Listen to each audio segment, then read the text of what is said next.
আসসালামু আলাইকুম। এই হালকা হালকা ঠান্ডা ওয়েদারে চলেন একটু তান্দুরি চা খেয়ে আসি। খেয়ে আসি বলতে বানায় তারপরে খাই। চা তো সাধারণত খাওয়াই হয়। একটু সময় দিলে আসলে একটু মডিফাই করে খাওয়া পসিবল। এই তো আমি একটু দুধ নিছিলাম, সাথে ২ চামচ গুঁড়া দুধ।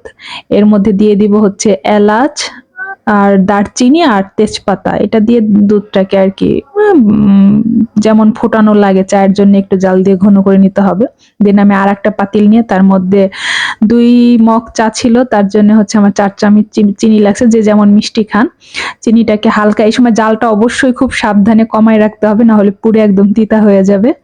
তো এই চিনিটা যখন ক্যারামেল হয়ে আসবে, ক্যারামেল হয়ে একটু কালার চেঞ্জ হবে, এই যে কালার অলরেডি একটা চলে আসছে। এখন যে কালারটা আসছে এটাই সুন্দর একটা কালার দিবে। দেন এই কালার হয়ে গেলে আমরা দুধটাকে ঢেলে দিব।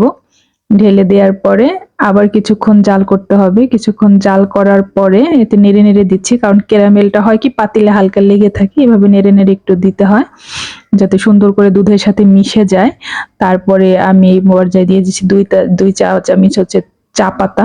চা পাতাটা দিয়ে তারপরে যতক্ষণ জাল দেয়া লাগে কালার আসার জন্য, খুব বেশিক্ষণ লাগে না যেহেতু ক্যারামেল থাকে। ক্যারামেল চা অথবা তান্দুরি চা যেটাই বলেন, খুব তান্দুরি তান্দুরি একটা ফ্লেভার আসে, যখন খাবেন তখন বুঝতে পারবেন। সবাই বাসায় যারা চা লাভার আছেন অবশ্যই একবার ট্রাই করবেন, দেখবেন কেমন লাগে। এই তো অলমোস্ট রেডি আমার তান্দুরি চা, আমি আমার মগে নিয়ে নিচ্ছি। সবাই ভালো থাকবেন, ধন্যবাদ আমার ভিডিওটা দেখার জন্য। আল্লাহ হাফেজ।